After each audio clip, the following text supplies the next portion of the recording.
नमस्कार विद्यार्थियों। हम उपस्थित हैं कारक प्रकरण में। और जो कारक प्रकरण होता है विद्यार्थियों, कारक प्रकरण में हम पढ़ रहे हैं। इससे पहले जो हमने सूत्र पढ़ा वह सूत्र था कि कर्मणायम अभिप्रैति ससंप्रदानम, अर्थात कर्म के द्वारा जिसे भोक्ता बनाया जाए उसकी संप्रदान संज्ञा होती है। अब उसी से संबंधित यह वार्तिक है कि क्रिया यम अभिप्रैति ससंप्रदानम, अर्थात कर्ता क्रिया के द्वारा जिससे संबंध स्थापित करे, अर्थात कर्ता क्रिया के द्वारा जिससे संबंध स्थापित करता है वह भी संप्रदान संज्ञक होता है। कर्ता क्रिया के द्वारा जिससे संबंध स्थापित करता है वह भी संप्रदान संज्ञक होता है। जैसे देखिए, एक उदाहरण है, पति के लिए सोती है।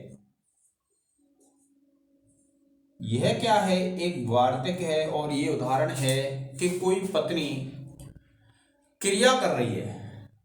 क्या क्रिया कर रही है?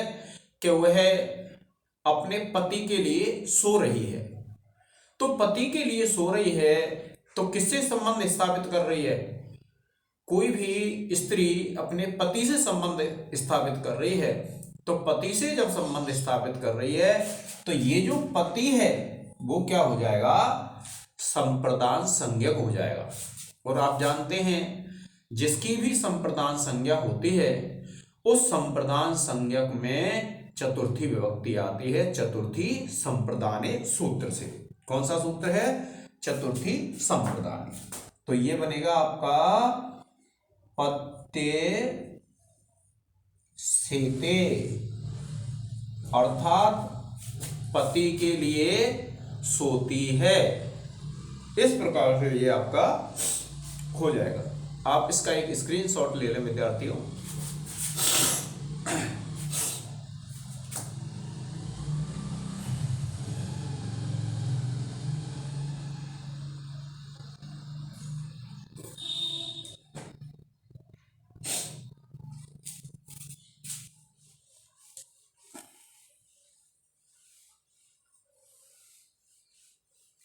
अब देखिए, एक दूसरा वार्तिक है।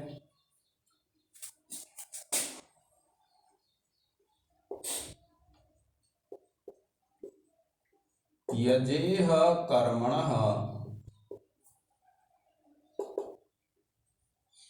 करण संज्ञा, यजेह कर्मणः करण संज्ञा संप्रदानस्य च कर्म संज्ञा।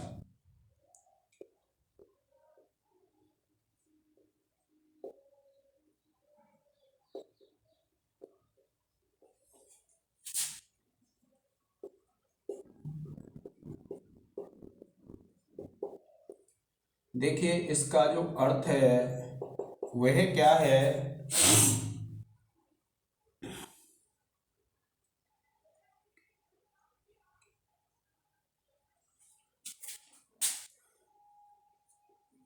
एक ही वाक्य में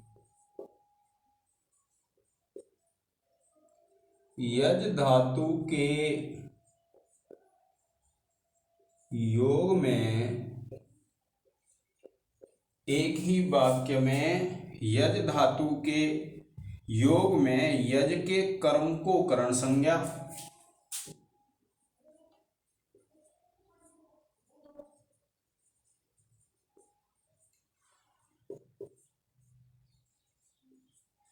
करण संज्ञा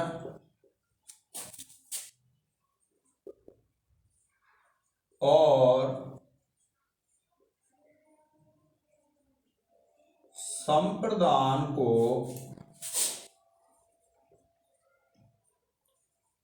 कर्म संज्ञा होती है।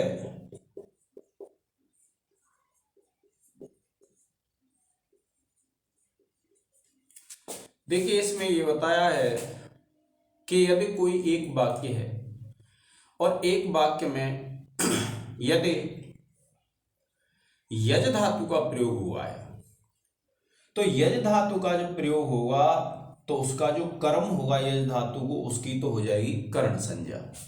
और आप जानते हैं जब कर्ण संज्ञा हो जाती है तो उसमें तृतीय विभक्ति लगती है।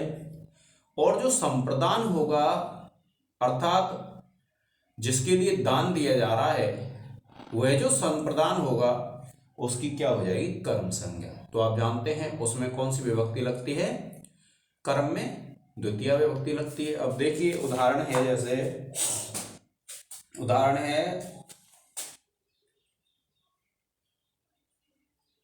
रुद्र के लिए पशु को देता है।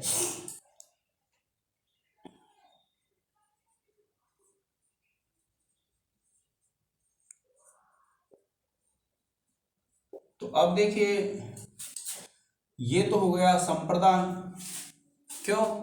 क्योंकि जिसके लिए कोई चीज दी जाती है उसको कहते हैं हम संप्रदान। और पशु हो गया आपका कर्म। अब इसमें क्या है, आपको पता है कि जो कर्म होता है उसको तो कर्ण संज्ञा होती है और जो संप्रदान होता है उसकी कर्म संज्ञा होती है। तो देखिए पशुना